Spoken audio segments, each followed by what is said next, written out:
stressing, I'm the king of the game. From coast to coast, you know they know my name. Got the beats. You gonna my one side. You make me give number. Me no feel look and pass.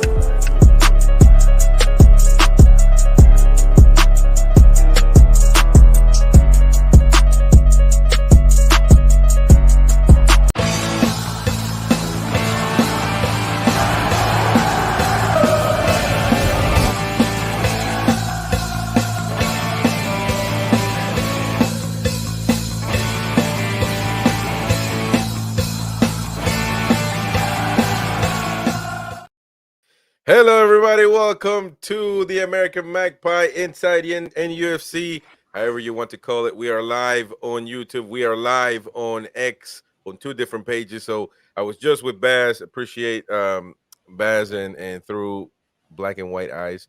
Nice show right there. And listen, we are live with my man Phillip from Toon Tactics TV. His show is going to be in the description, of course. You can just subscribe to him. It doesn't take much. You won't leave the stream. You just got to hit it, bam, subscribe, come back to the show.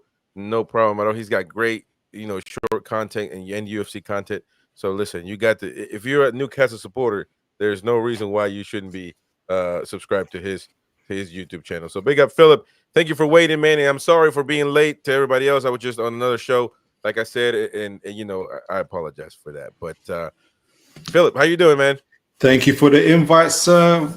In the evening from here from the UK to the chat. Thanks. And everybody else here. These are the times for big teams and big conversations. Oh, yeah, man. Yes, sir. We got to do the match preview of Sunderland Newcastle. I like to put Newcastle first. But we're gonna be away. So at the end of the day, that's what we got to do, and a lot to talk about. We got a lot of stats. We got a lot of stats to talk about. I'm going to take this chat away real quick.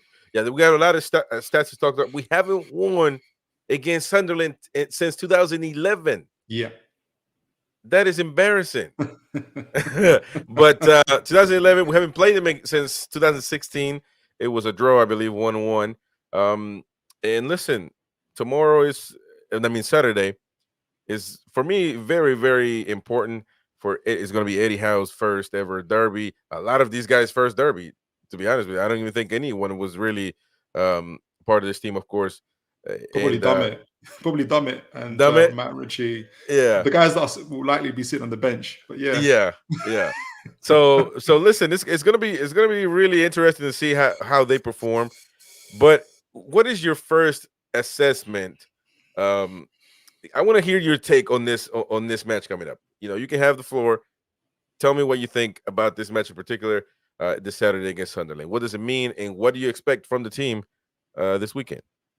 Well, you got a wider context to it. I've been listening to a lot of opposition fan review and kind of wider media review as well.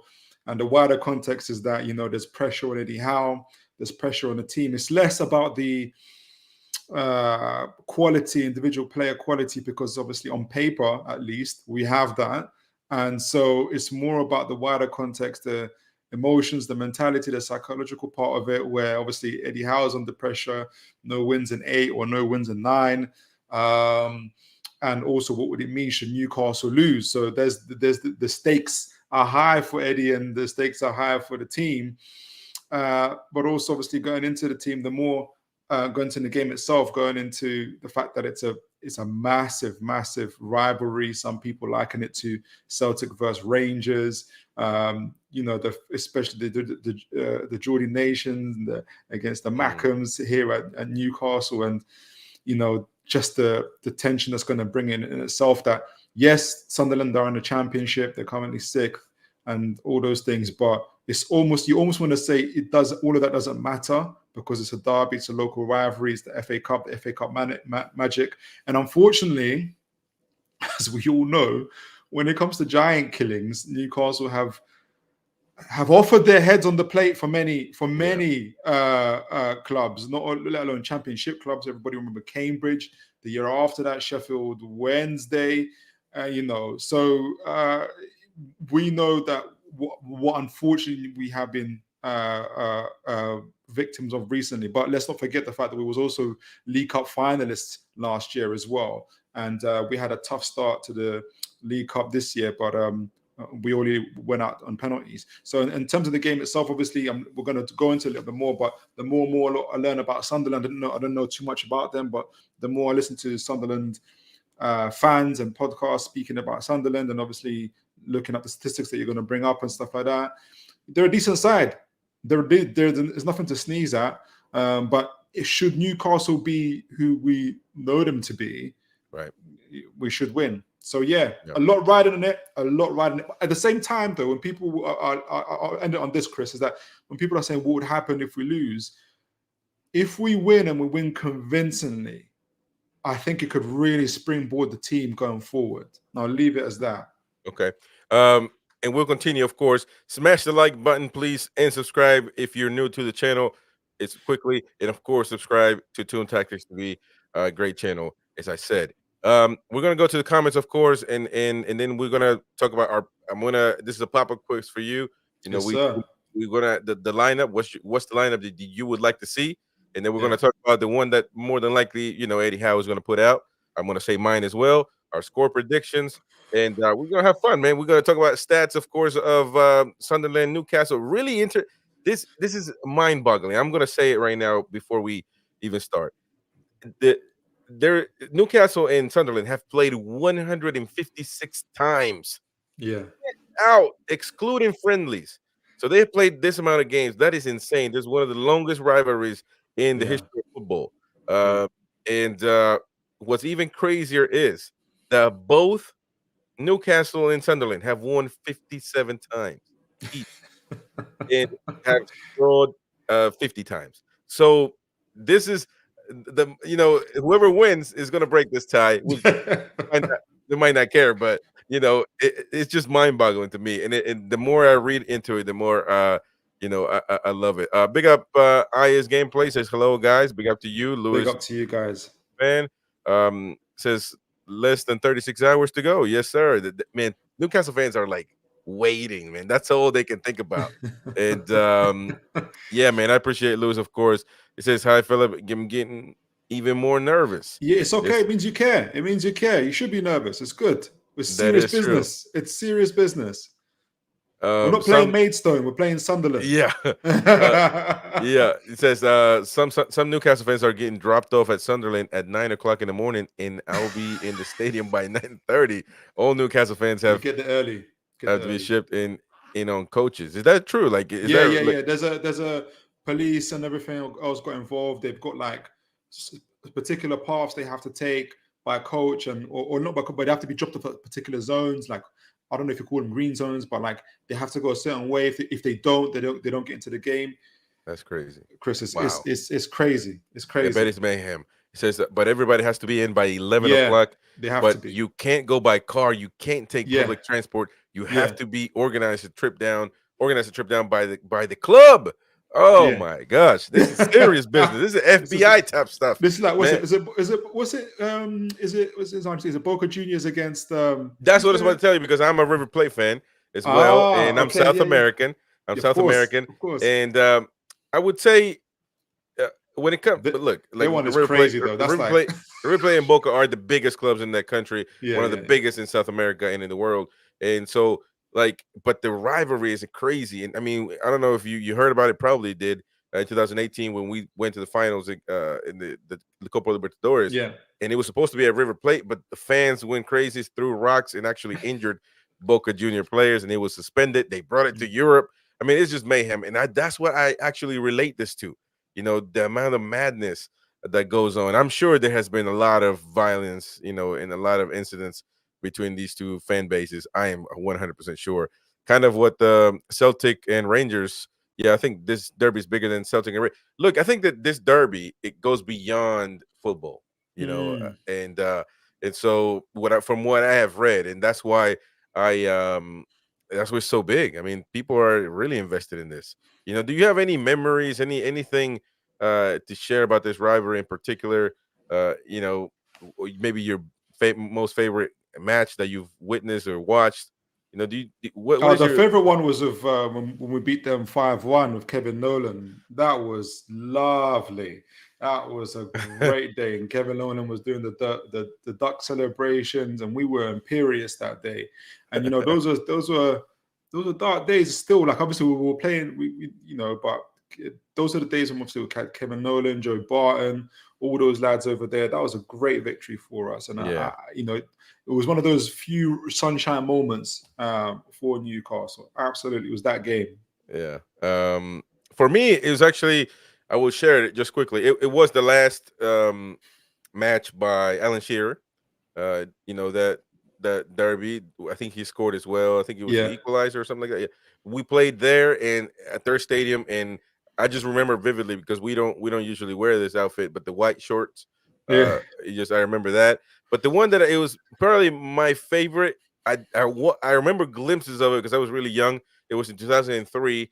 It was a Nobi Solano goal penalty. Yeah. It was a penalty. So he's Peruvian like I am. So you know, it got to Yes, represent. of And course. so Nobi Solano to me is everything, man. And yeah, man, I think that was one of my favorites. Big up to Ozan, man, says right there. Big up American Magpie, and of course Toon Tactics TV. I got to keep saying it. I like the name, and you should have 5,000 subscribers right now. Thank you, sir.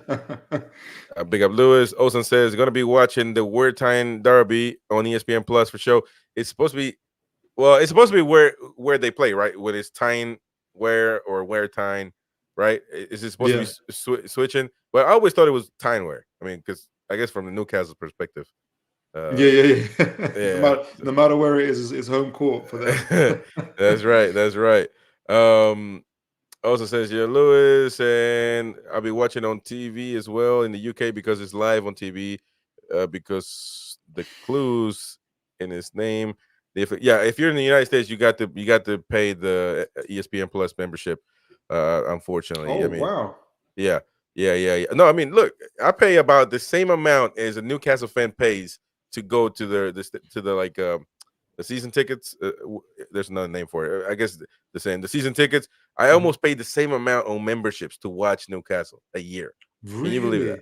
Yeah. So, and some people have the audacity to tell me I'm not a true Newcastle fan because I'm not from there. Come on, man. Stop playing. You know, give me all my money. They call me a plastic fan today, Philip. I guess so because the amount of times I've used plastic to see Newcastle. Yeah, I guess I am. I guess I am a plastic fan. So I like listen, that. keep your comments coming. We got to get into the show though. We got to talk a little bit of a few statistics here and there. But first of all, what does this mean? I know that we talked a little bit, and people went crazy at us because they say that we're not true Geordies.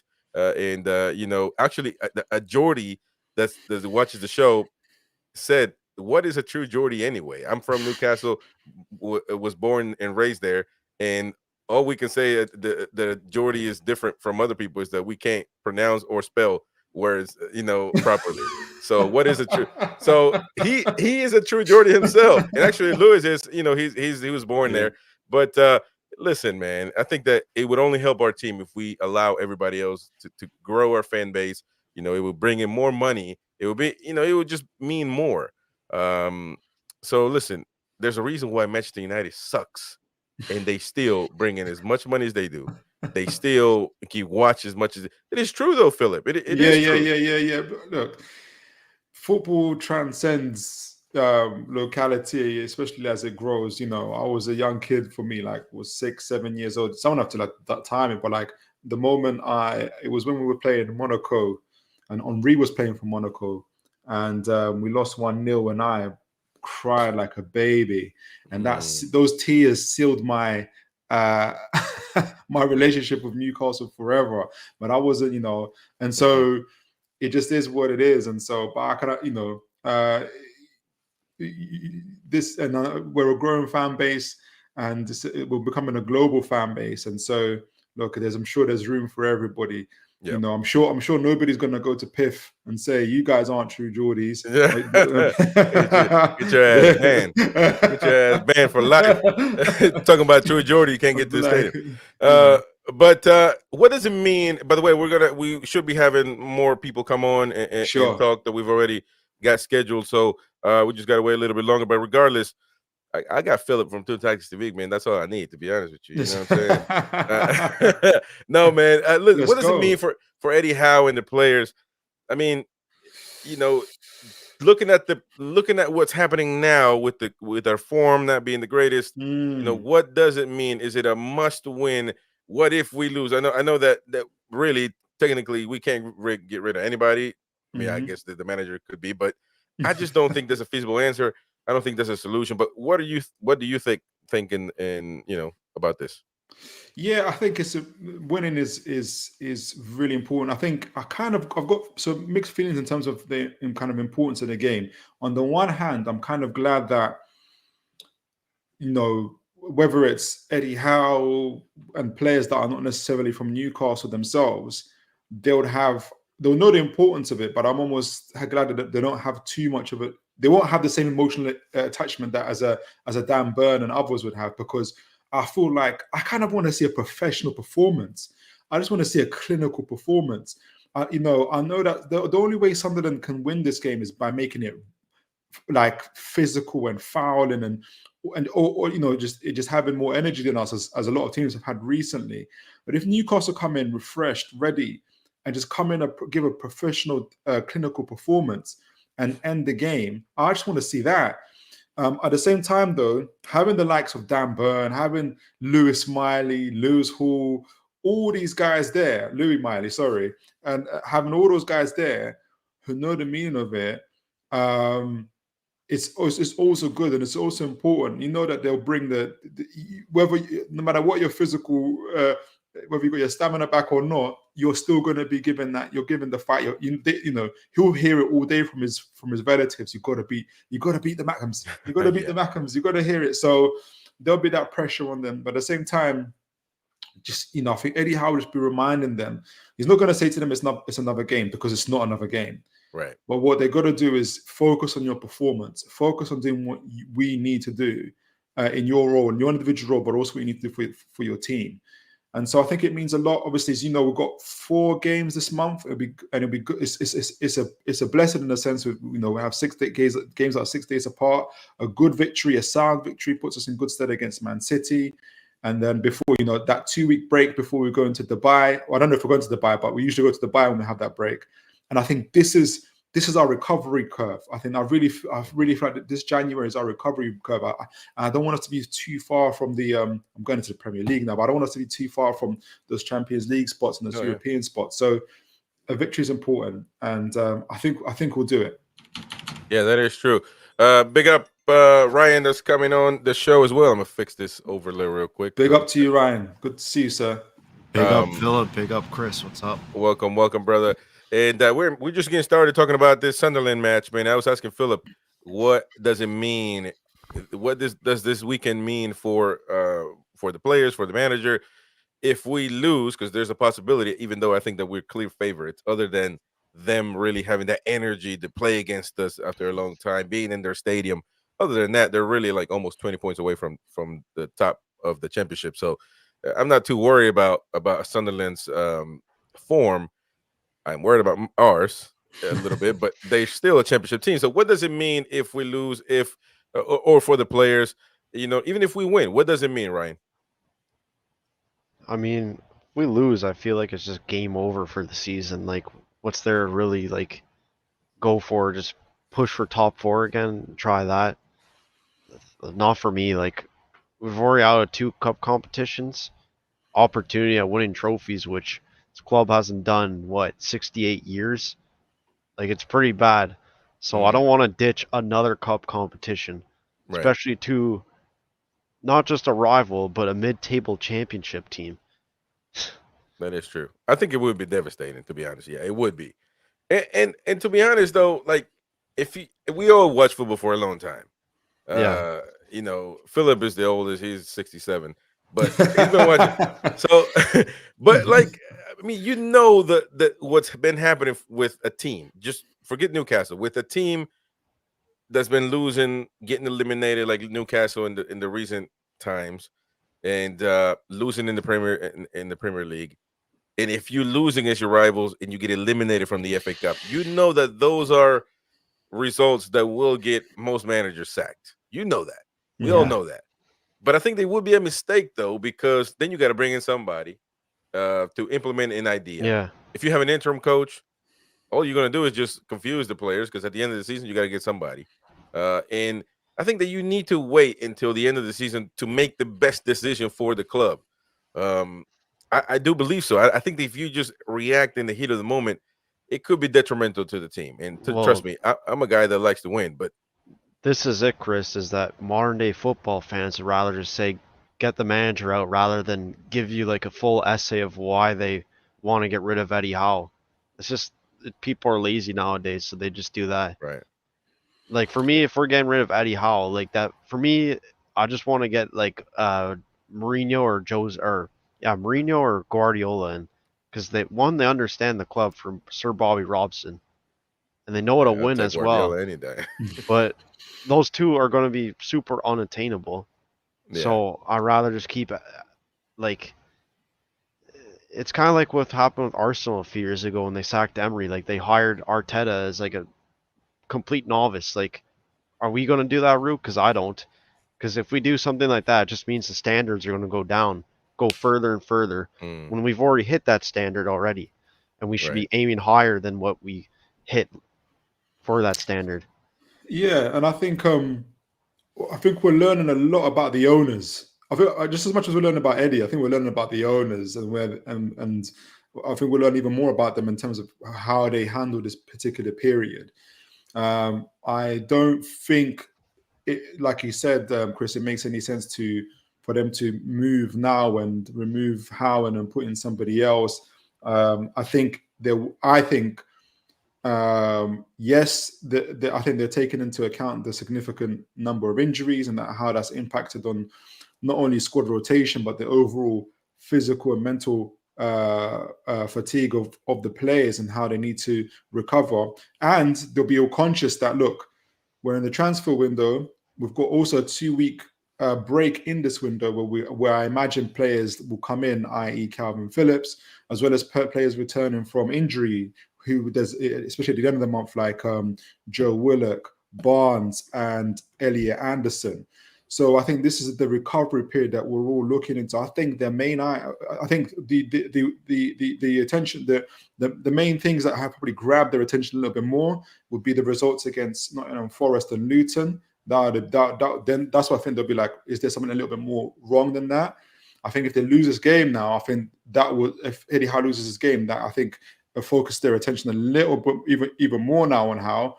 And in the background, I would imagine that I think, look, Dan Ashworth and all the others would already have, and this is not me saying, it's like I think believe Eddie Howe is going to be our Alex Ferguson, but he needs to win. And I just if we know anything about these owners, is that they all have a shortlist plan ready if that needs to happen.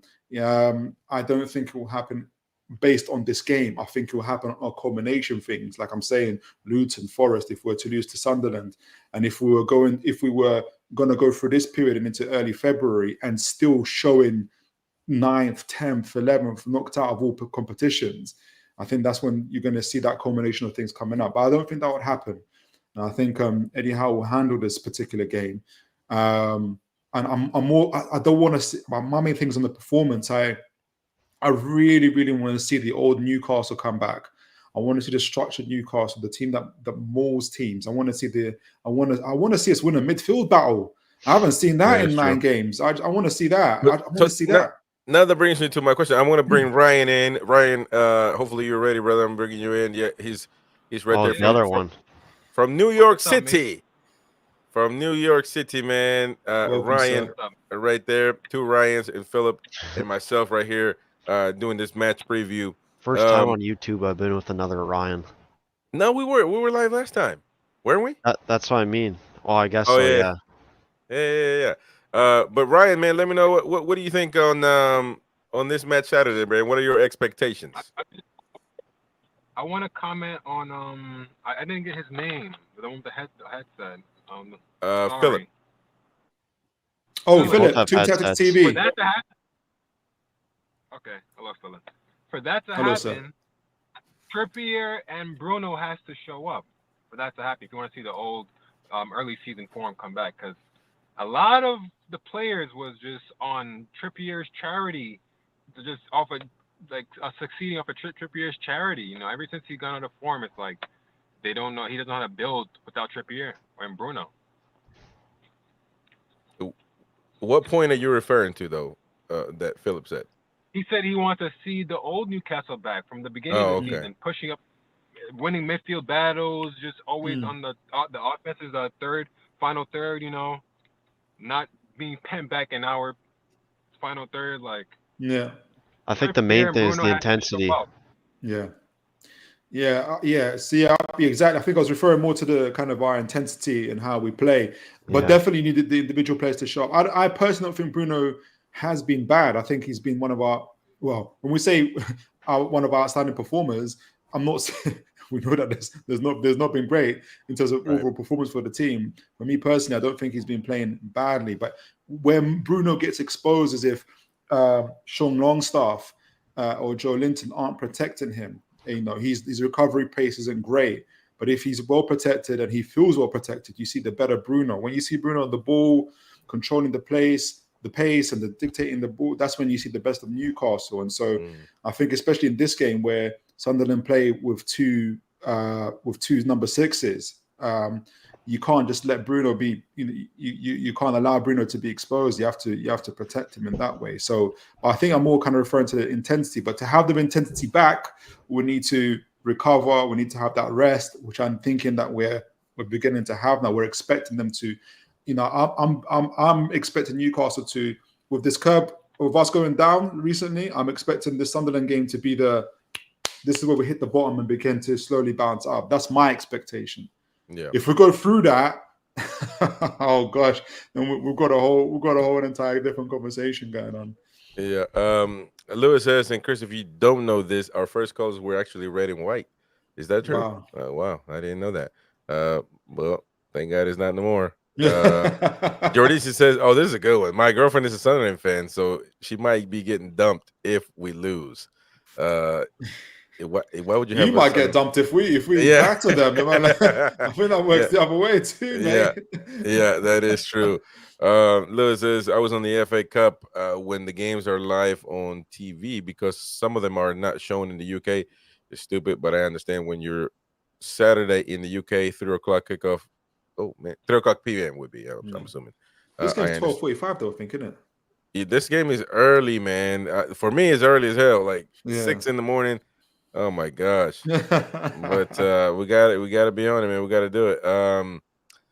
Yeah, you know, it says Lewis says I was born 3 miles away from St. James's Park. You can't get much closer than that unless you were born inside the stadium. That is true.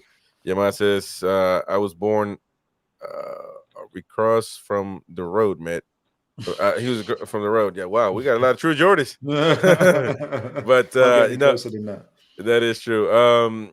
Now I want to go through each individual panelist right here and talk about what would your ideal lineup be, and also if you don't want to give me a whole lineup, then maybe you have a change to make or something like that. Because to be honest, if you look at the list, we basically have about the same. We don't have very many changes that we could make, really. A few there, but you know, let me start with Phillip, man. What would you like to see, in your opinion? Many changes, or just keep things the same? Yeah, not too many changes. I think, obviously Dubravka in goal. Left back is Dan Burn. Shaw, right centre back. Oh no, Sven Botman, left back, left centre back. Sorry, not left. Yeah, right, left centre back. Shaw, right centre back. Next to him, Livramento. I prefer Trippier on the bench at this currently. Obviously, Bruno in the middle. On the right, Sean Longstaff. On the left of him, Joe Linton. Now this is the main point. I was deliberating this, and I think how we'll go with Gordon on the left, but I would want to see Lewis Hall possibly. But I think how we'll go with Gordon on the left, Isak through the middle, and Miggy on the right. Okay, that is a good point of view, because a lot of we don't know if Trippier is 100%, but you're saying even if he is, you wouldn't play him. No. I think if you're going to return him, I wouldn't put it to this magnitude of a game just yet, especially with what is kind of the rumors around him, true or untrue. Sunderland fans and everything else going to come around is that's all going to be, they're going to do all that they can to put him off. And I think he needs to come back. He probably needs to come back against the Man City, or kind of a game that. But the thing is, he has to come back against like you said, Man City, or you got Aston Villa away, or you're gonna give him a whole month and a half off. Yeah, no, against the Man City, that's more like a football and technical side of things. I'm more concerned about the emotions of the game and everything that supposedly he could be going through. So you're a big fan of he shouldn't have played. He shouldn't have kicked that penalty kick against Chelsea in the shootout. I don't think he should have taken that. I don't think he should have taken that. Ryan, man, you want to make any changes, or you think that Eddie has got it right now with the current lineups? If Trippier is gonna put another performance like he did last game, that right. We're gonna. Oh, I'm sorry. No, you good. Go ahead, bro. Go ahead. You already started. I'm sorry. Okay. If Trippier is gonna perform like he did last game, not do much, I mean, I'm gonna put Livramento, and then right side, and Hall on the left side, nice. And then just keep the lineup, the strongest lineup, of course. Maybe I would do Isak up top, Joe in left wing, and Gordon right wing. Gordon right wing, and you said Almiron, or you said so Joe Linton on the left, Gordon on the right. Hey, I got a question, and then we'll go to Ryan's the other Ryan's possible lineup. I mean, remember who was it against the Isak was playing left wing? That ended up playing left wing not too long ago. I think it was against Nottingham Forest, maybe. Yeah. Man, he impressed me. Yeah. He was dribbling through guys, and keep on thinking. People keep on thinking he's just a target man. Isak is quality on the feet. He has twinkle toes. He's a great dribbler. We seen that last season, and I was saying Isak should play wing. Everyone's saying no. Isak, keep him up top, center forward. Isak could dribble. He could dribble better than Gordon. That's a fact. Maybe dribble through somebody, fake somebody out, or you know what I mean. Maybe so. I think Gordon is a lot speed. But what do you think, Phillip? No, I think absolutely. Could he be an option on that? Yeah, it depends what you want from that left, especially on your wing side. I think obviously why Gordon and Joe Linton are preferred is that not only they can go forward, but they can go backwards. And you don't, in terms of like defensively, you don't want Isak going backwards. You want him going the other way. So that's a good point. But so he can play in between those sides. I think what you ideally, and he likes to be involved in the plays. I mean, and Ryan's right. He's not a target man. He's not a Mitrovic. He's not an Erling Haaland. He wants to be involved in the play. He wants to drop in, get that first touch on, get past the player, play off of somebody. Some of his best work was when actually Joe Willock was around. When you had Joe Linton and Joe Willock were excellent interplaying between themselves, between the left midfield and the left forward side. And when you add in Isak onto that, we saw what happened to Tottenham, for instance, when all of them were on song. The kind of the fluidity in between their play, one pushes up, one stays behind. Joe Linton can, whether it's Joe Linton, whether it's Isak, can drop in, pass it over to Willock, who likes to take the ball on and drive with it. That's when you really saw the Newcastle beginning to perform at their peak, really. So ideally, that's what you want, but I wouldn't start with Isak on any of the wings at the beginning of a game. Maybe in the final third, if you need to, but not at the beginning of a game when you kind of need to be solid back and forward, really. Okay. Ryan, I hope I said your last name right. Damn it. What changes would you like to make, if any? Tell me your lineup for this match against the Mackhams. So I'd go Dubravka, Livramento at right back, Botman, Char, Lewis Hall at left back.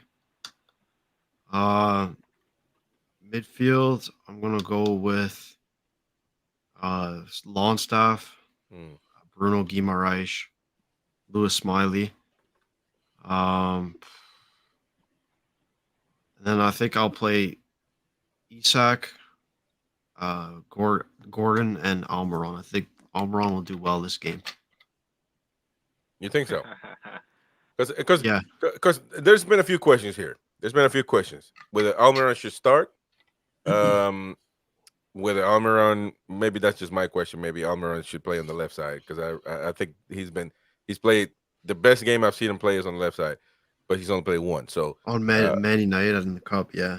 yeah, and so that's my question. But but with the rumors out there, people talking is like whether he should start, whether Trippier should start, and whether Dubravka should start as well. You know, and whether Newcastle should put out a team that's because this is a sort of a mid-table Sunderland, and you know whether he should be giving people players the rest for the Premier League. Is that even an option for any of you guys? Wait, hold on. Is this the FA Cup right now? Yeah. I forgot which one this is. Is this the FA, Yeah, FA it's Cup? the FA Cup. Yeah, I'd rather the FA Cup over the Carabao. So we got to play our strongest, and it's our only tournament. So that's just how I Yeah. feel. You know what, Chris? I take it back with I'll put Joe Linton in for Lewis Smiley in midfield. So you got Longstaff, Bruno, and Joe Linton in the midfield. Yeah. I don't think Eddie Howe has an option to. He can, but he'll have to. I don't think he can rest players. I think he has to play his best team. Because again, there was a channel that recently did a poll in terms of whether Eddie Howe should keep his job. 91% said he should. There was a 9% that said no. I think if you were to lose this game, that would probably double if you do that again. So yeah, it's important that he plays his best team, and I think really with the space they got in between different games, he can play his best team. And I think the players to remember what it's like to win. He needs to remind them what it's like to perform well and to win, especially going into the games against Man City and Aston Villa. Just a few stats for you guys, a few nuggets. We haven't beaten Sunderland since 2011, and it was 1-0. We beat them. It was August 20th, 2011. Since the last time that we beat Sunderland, we haven't played them since 2016, and we tied that one. But throughout, they beat us. They beat us quite a bit. We got a 3-0 in 2015, 1-0, another one in 15. Then they beat us 1-0 in 14. 3-0 they beat us in 14 as well, January or February 1st. Then 2-1. We're going backwards, of course. October 27, 2013. 3-0 in 2013 as well in April. So we haven't had a really good run. Phillip, you're a guy, a seasoned guy when it comes to Newcastle Sunderland. Why is it? I mean, even though 2011, 2013, we had decent lineups. I mean, Jonas Gutierrez, Coloccini in the defensive line. We've had players. We had teams, not the greatest teams to win the Premier League, but when it comes to this rivalry, it's kind of even. Well, it is even actually with 53 victories each. Yeah. No, I think have to remember in those years, Newcastle got relegated twice. So they were losing to everybody in those years, unfortunately. And I think it's just a reminder of obviously the last 10, 11 years, apart from, I forgot what year it was when we had Cheick Tiote, Kabay, and all those guys, and then Babar. Apart from that 1 year. 2013, I think. Yeah, exactly. Yeah. When we finished fifth, that was the one ray of hope that we had. Obviously, we had Rafa Benitez, but we were a solid mid-table team then. Yeah. So it's less to do with how, in my view, it's less to do with how good Sunderland were. It's just more to do with how bad we were. And the team that we've got now is very, very different to those that we had then. So it should be I think in my eyes they are, but I think in Philip's eyes as well. But the rest of you guys can answer if you don't agree. That is basically this match coming up Saturday. Newcastle are pretty well favorites on this one. It would take something catastrophic for us to lose this game, right? Yeah, 100%. Like, I can't even. We have our players are doing bad, but I think something like Liverpool, like the way the game, I don't think it'll be like Liverpool the way it is, but If it's the like way Liverpool, if Sunderland play against it like Liverpool did, no, I damn. mean like the way that not their quality, but how Yeah. open it was, kind of like if it's Yeah, like yeah. that, like we should be able to just demolish them. I think the Yeah, it's true. number one tactic, and this is obviously me saying it, but I've actually read it, that Sunderland might be looking at getting, a red card for Newcastle some kind of way, instigating something. Actually, I was looking at the matches since the last time we beat them.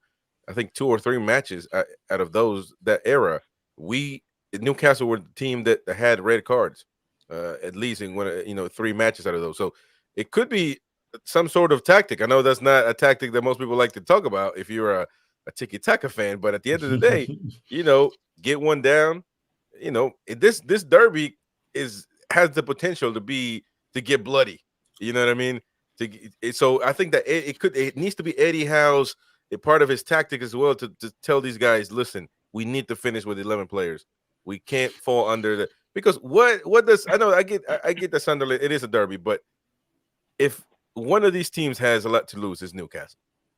Do we agree with that? Yeah, Newcastle got a lot to lose. Sunderland got nothing to lose. Other than pride. Yeah, other than pride, but it's almost expected. And I think, obviously we're talking to Bruno. Bruno, Bruno Guimaraes. No more elbowing people in the head, Bruno, or kicking people in the stomach.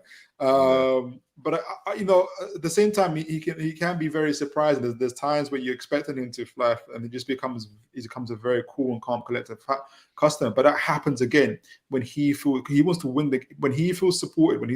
When Longstaff is doing this job and Joe Linton is protecting him, you will see the best of Bruno.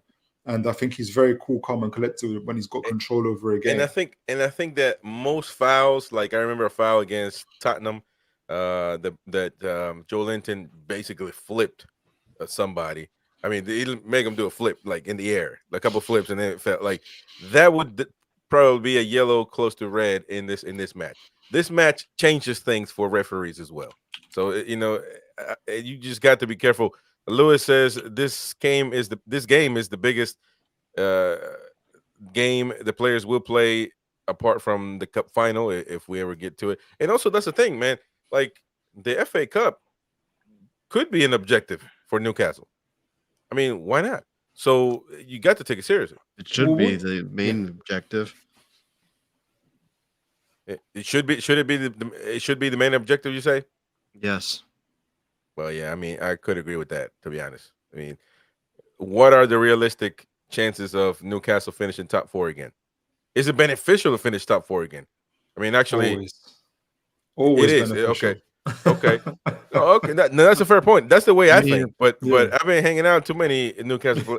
I mean, for experience for the players, then but if you're for experience and money, then but if you're talking about trying to track the best players, I'm not really too fond of that idea.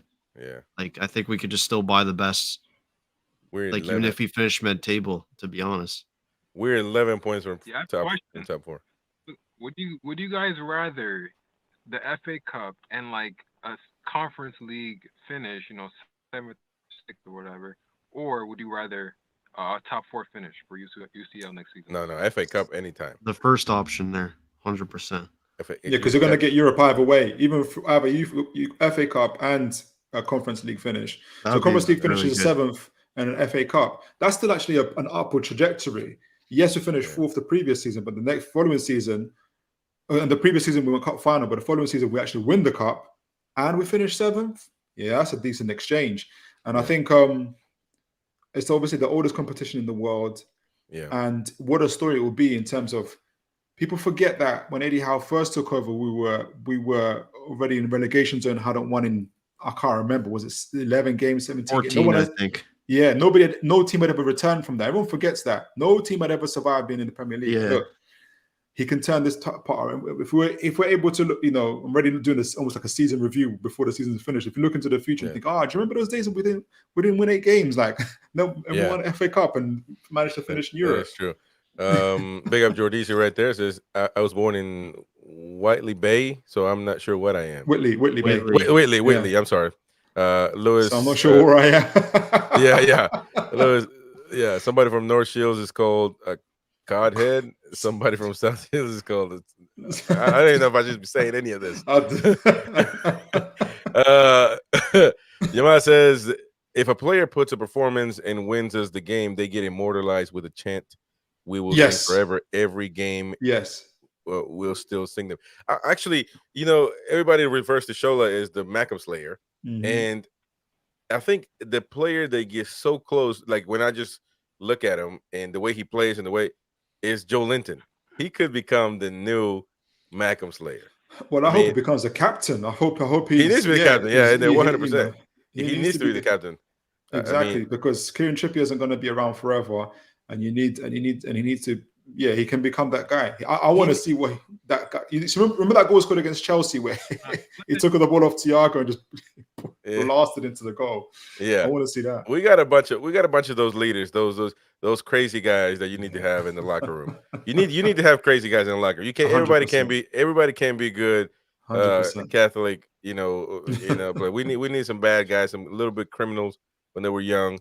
We need to have those guys 100%. Like Joe Linton, Bruno. Remember when Mudryk tried to do something to what was it at the end of the Chelsea game? Mudryk did something and Bruno Guimaraes just Mudryk was trying to push him and doing something. Oh, it's because he tackled Ian Matson. Okay, or rugby talk, whatever. Bruno returned back to the favelas. Bruno. That's yeah, man. That Bruno was, and he's short, but you don't mess with that guy, man. He's crazy. We got a tough midfield. I mean, Longstaff, he looks like a schoolboy, but other than that, there's my Longstaff dig. That's my Longstaff dig of this. Now he's gonna score a hat trick. Oh yeah, well, I hope so. Wouldn't it be crazy for a Newcastle born guy to do that? Who else could be? Miley, Byrne.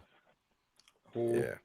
I don't know if he should play, but Lewis says there will be a couple players over it for Newcastle. Yeah, they're right there. Lewis Miley, Big Dan Byrne, Sean Longstaff. Yeah. Big up Ron Peacock. That I think is this the first time you're on there, man? You're on here. Let me give you the music. Welcome music. Big up Ron. Hey, listen, keep on commenting. I'm gonna get to your comments. These guys talk a lot, so I can't. I'm trying. For me, I wouldn't sack Eddie, even if we do lose. Is we very much, we very much were ahead of ourselves last year. What are your thoughts on that? I mean, we talked a little bit about it, but I'm not necessarily. Even if we lose, that's fine. But like, if a bad form continues throughout the end of the season, I mean, if we lose every single match, I think we'll probably be relegated. So I'm not talking about that. I'm talking about if we're not convincing it, if we finish 11th, with Wolves and Bournemouth and Fulham, I don't know, man, that would leave a sour taste in my mouth coming from last year. Even if some people think that we overachieved, which Phillip I know doesn't think that. Yeah, look, I really don't like that thing. Well, I don't mind it. I understand what people are saying. I think I actually heard another podcast. He said it the way I like it, in terms of I don't believe that we've overachieved. We earned our victories. We were the fourth best team in the country last year. I repeat, we were the fourth best team in the country last year. The league table doesn't lie. When people say we're ahead of, well, who knows what? Who said you're ahead of what? I don't like that either. Who are we? Chelsea? Are we responsible for Chelsea playing badly or Liverpool being fifth? We're not responsible for that. We're responsible for what we're doing, and so we got to where we are. I think when we're to my head, possibly is in terms of economically, money wise.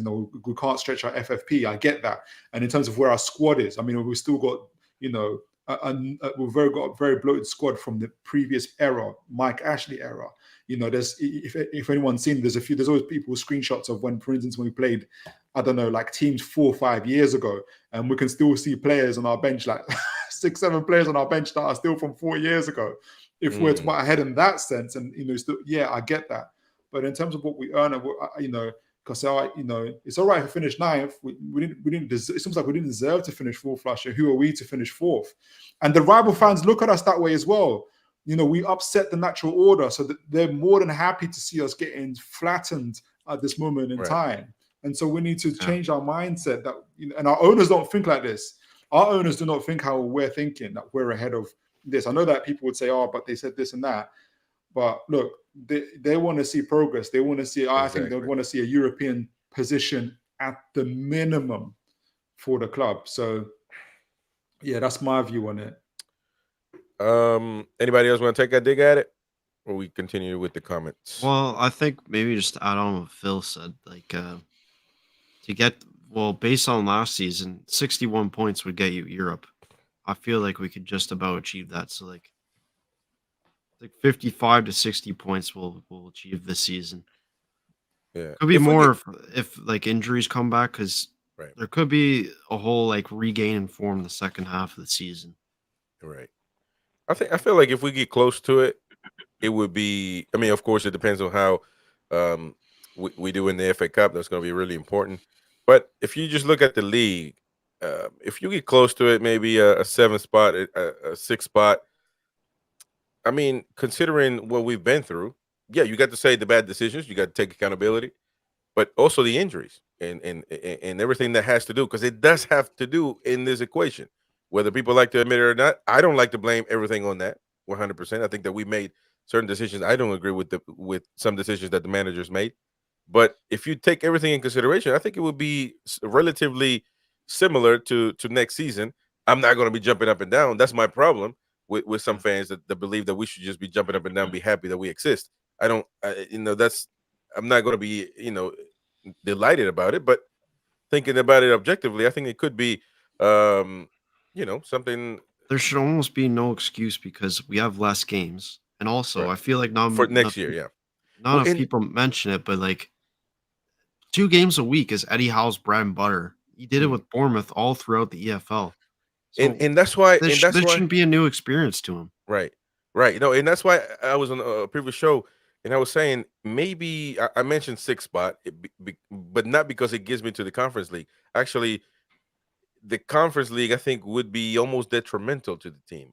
And listen, I don't know where Phillip stands on this, because I know he doesn't. He likes more, and I do agree with that. The Conference League doesn't move me, to be honest, and it will just add more games to a team that we need to solidify. But then again, some people might look at it and say there's still European football, so we need to go for it. I don't know what your thoughts are on that. For me, it's not for me. Well, yeah, anybody that wants to take a dig at it. Yeah, but you can go ahead, Phil. Yeah, I can see in terms of the argument being detrimental. Obviously, you've come from Champions League to now playing Conference League. If you're a player, I mean, there's a big difference. You don't hear the same music when you're coming out, and you're not at the San Siro playing Inter Milan. 100%. But it's all about perspective. Being in Europe, and competing at that level. West Ham don't mind it. It hasn't served them any, and they don't look worse for it. They're now in the Europa, and this is second nature to them. And I want Europe to be second nature to Newcastle United and to our players. You don't want to be going Conference League every season. You'd almost hope if you do go Conference League this season, that's the last time we see the Conference League, only because we're now regularly competing in the Champions League. Yeah. So 100%. That's the thing I think with West Ham is that they got their boost from winning the trophy, and now like 100%. It's literally now probably to go for the Europa League. And yeah, I think people are gonna be saying the same thing for Aston Villa, because I'm sure they're like very favorites to win that competition too. Second in the Premier League as well.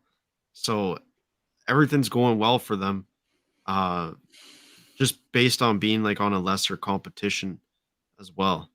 Yeah. Ryan? Wait, Chris, I feel like I don't know, maybe you don't think we're as good as we really are. I know the late form makes us look really bad, but if we're talking about like our last season's form, we could have been one of the top 4 teams in the world. And we were at the beginning of the season. I do believe we're good. Of the world, of the world, not the country, not the Premier League. City, we were City, Pep's treble winning City, and we shook them early in the season. Holland's on form, and there was like nothing to us. Yeah, I mean, I do think that we're good. I just think that with the amount of games that because I mean, we don't want to make the Champions League every 20 years. We want it to be a norm. So we see it today that with the Champions League and with the Carabao Cup that will not go away. We will compete in it. We will compete in the FA Cup. In the Premier League, of course, the pressure of finishing in in the top places. I think with this squad, and we've seen the same squad as last year, without some players, of course, throughout injuries that again you have to take in consideration. But it just wasn't enough, and maybe those matches cost that. So I think that we need to. The answer is not to not participate in these tournaments. The answer is bettering the squad. You know, in my opinion. Lewis says the rivalry comes from the wars we fought as well. Blood has been spilled between these two cities. Yeah, actually, I've read that before. Lewis says it's going to be an absolutely bloodbath. Challenges flying left, right, and center. There is going to be a couple of red cards, I think, in this game. I hope not. I hope not on our side, because See, I kind of disagree because I feel like we'll take control of the game and like there won't be much going on because like they won't touch the ball at all. The most is if that's the case for them trying to get tackles, and like I think our players are going to be well disciplined because we'll have full total control, and there'll be no need for any kind of rash mentality when right. you have domination over the game. Yeah. Yeah, I can't see why. I can't see why. Like people are saying that game will be very like aggressive. These teams haven't played each other Yes. regularly long time. I could maybe see that that's why. happening back in like I could see that happening back in like 2015 when they play each other all the time. You know, things would get nasty, but it's been things been dormant. Could be, yeah. Things been, you know. Yeah, I can agree. It could go both ways. Inter Yama says sacking Howe is ridiculous to me because we are only calling Shar, Joelinton, etc. I didn't get that part. I think my last good last thing I can remember from the time where Derby was literally the last one where Mitro scored. Like it was more of just a back-to-back game. Yeah, I think it was 2016, if I'm not mistaken. Well, I don't know if that's the one you were. Yeah, it was. I think Rafa came in. It was like his fourth game in charge, and Wijnaldum scored. I forget who scored for Sunderland, but I remember Wijnaldum near post like dinked one over, and Mitro got the header on it. That's about all I know. I was like Wijnaldum's way too good to be playing fucking Sunderland. Wait, no, this is Premier League. Okay. I was he's way too good to be playing Sunderland, like struggling against Sunderland with us. Big up Jordizi, man. Says I love this channel. Everyone speaks with common sense and knows what they're talking about. Big up, man. Big up, Thank big up, you, Jordizi. Jordizi. The ones with common sense are in the big square. I'm just clicking buttons here. Inter says we're judging how when he is still using relegation players in fighting for top four. Ooh, that's a take right there. And because are these players relegation players? I mean, I don't think some are not. Definitely, I think Joelinton and Guimaraes. I think those guys could play any team.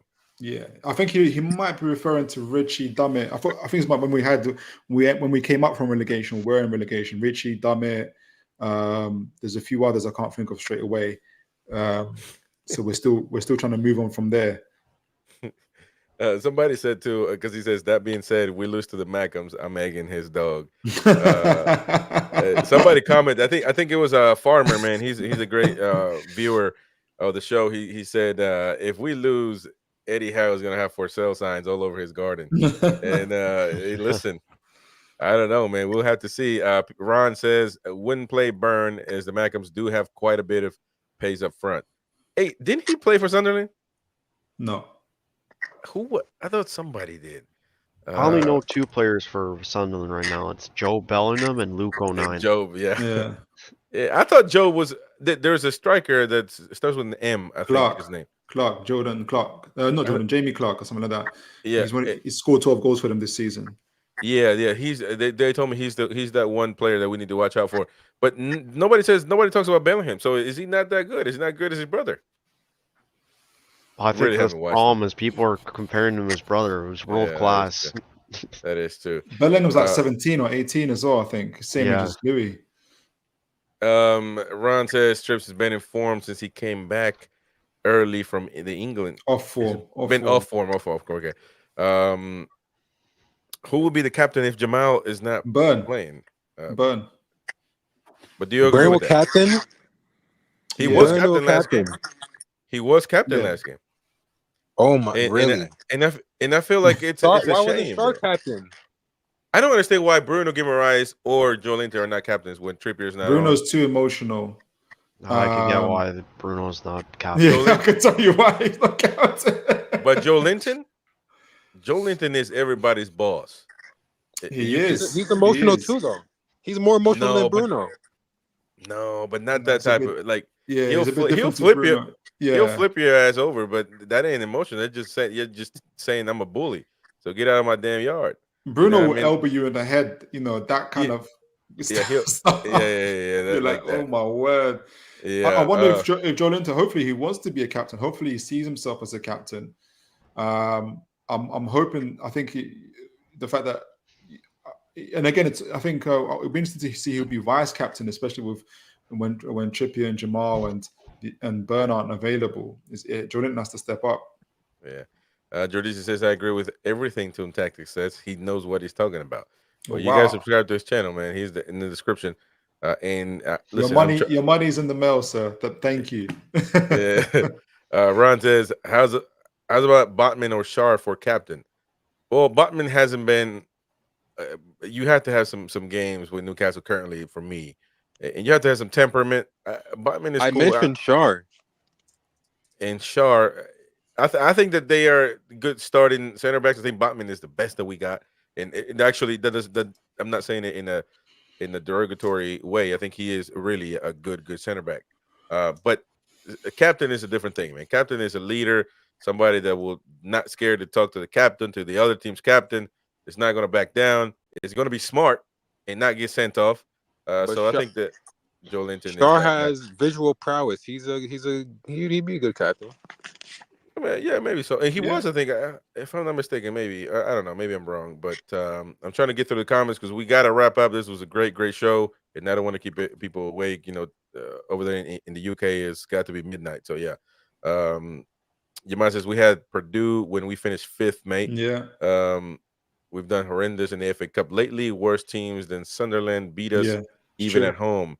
Yeah, but do you think that? Well, never mind. Because I mean, the Carabao Cup kind of. But we went far in the Carabao Cup. It wasn't because of that, that we were focusing on that in the beginning. Maybe so. I mean, the recent ones, obviously, last year against Sheffield Wednesday, we played. How played the second team. I know it's not good enough, but I think that really hurt. How you couldn't believe what he saw, and then before that, obviously, when Howe just took over, we played Cambridge, and that was insane. But we went to the final of the League Cup, as you said, and even this year. We played Man City, we played Man United, and we got knocked out by penalties. And at the end of the day, and obviously Kieran Trippier mistakes. So I think we're faring better in domestic cup competitions. I'm expecting to do the same in the FA Cup, and we might get a better draw this time in terms of the teams that we might face. And I hope that when we beat Sunderland, we get Macclesfield or something in the 5th round, and we don't really play anybody too difficult. I mean, remember Liverpool and Arsenal are playing each other in the 3rd round, so it'd be good to get one of those guys out the way quickly. Mm-hmm. So you just never, ever know. You know what it is? If we get further in the cup, I think it won't be like what we see against Chelsea, where it's like hold for dear life for 1-0. I think later on the season, I think we'll have. I agree with that. We'll have like a second win to us almost. 100%. So that's why it's important we go far in this competition. Just exactly. And I remember last year, and people were moaning about this. We drew 14 games, and I was like, I prefer drawing than losing, because people are like, because imagine how people are reacting now after eight losses. I see where people are coming from when they say, "Oh, I prefer losses over draws," but I mean, sometimes facts overrule opinions, and a point or draw is better than a loss, right? So. Yeah, it's a point game. I mean, if there's a lot of factors to consider, and like you could be here all day of like why draw is better than the loss from like mentally. Hey, so one thing, sorry to cut you off. Is there no VAR in the FA Cup? No. Ooh, hell no! It's gonna be a bloodbath. It's gonna be crazy, man. Somebody said, Phillip, the referee is Craig Paulson. who always likes to give red Yeah, cards. I don't even think it matters in terms of referees anymore. I mean, I know people pay attention to Yeah. it too much. I personally don't. People before we play Liverpool, people saying, I don't either. you know, Anthony Taylor this, Anthony Taylor that, and whatnot. I don't know. Yeah, I think for me, guys, my friend Strasbourg Steve, like he just nailed it in my head. Like he basically said like referees are like bad in like all sports, and like it just happens. Like I've learned just to like accept bad referee now at this I'm point and good. not use it as a main excuse. Look, I'm good with that, but I'm not gonna allow a horrible, almost a call that I can say is corruption like call. Yeah, You know what I mean? I Like don't like that I'm not either. gonna accept that. Like the PSG, to me, that can be accepted. I'm not just gonna say that was it is what it is. No, I that think can't what's be. borderline for me is something like Jota's like in come on, man. Liverpool. I'm sick of offsides being determined by math and science now rather than the eye test. Why are kneecaps being considered offside now? Like That's crazy. You'd see a lot more goals in the Premier League if the whole body is offside. Like I don't know why, like an arm like to play you through a Isak kneecap got is offside now. Isak got another offside. We had a disallowed goal. We should have got That's a what I mean. penalty. I His think kneecap was offside. long staff. I know Jota's live. I know that Liverpool defend. I'm not going to go about that game too much. I know that Liverpool dominated that game and they probably deserved it to win a balance of play. Yeah, that's but people people are forgetting that, you know, we did it. We gave it. We still gave them. There were opportunities for us to get something from that game as well. Yeah. Yaman says Bruno should try MMA. His elbows are hella nice. It says Lewis says I could see the future if we can keep Lewis Miley. He'll be a future captain in Newcastle. Not just captain, man. That I can see him being a really, really important player in the Premier League. You just gotta keep him, and I think that we have the capabilities to do it. Before it would be like people bring money and they leave, and I think that now we can we can keep them. We can keep some of these talents. Mr. Miley is what Foden is to Guardiola, in my view. Lou Miley to Eddie Howe is what Foden is to. You know, Guardiola refused to loan out Foden. He raised them through the obviously through the academy straight onto the first team and just trained him there. Didn't loan him out until he was ready to do games. The same thing happened with Miley. So that's how I see it. So let's see how it grows and progresses. Yes, we have to call this one off, man. I appreciate everybody being a part of it. Both Ryan's, Phillip, Toon Tactics TV. His channel is in the description. Go subscribe to him, and of course, subscribe to the American Magpie or Inside NUFC, as I like to call it as well. But regardless, I appreciate you. Watch along Saturday early morning in the United States, midday in the UK. Watch along. You know, I mean, we got to beat Sunderland to finish off. Predictions, scores. Phillip, what's the score going to be? 4-0 Newcastle. 4-0 Newcastle. Ryan. 3-0 Newcastle. 3-0. The other Ryan. I'm gonna call it 3-1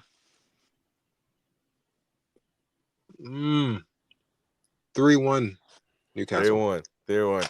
I think it's going to be a 3-0. A 3-0 victory for the Magpies.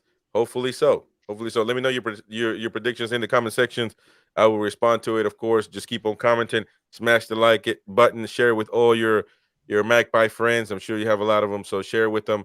And let's keep growing this community. Of course, you're going to see a lot of these guys, I'm sure, in the near future. But for now, we'll see you on Saturday. Always, lads. See you guys later. God bless, guys.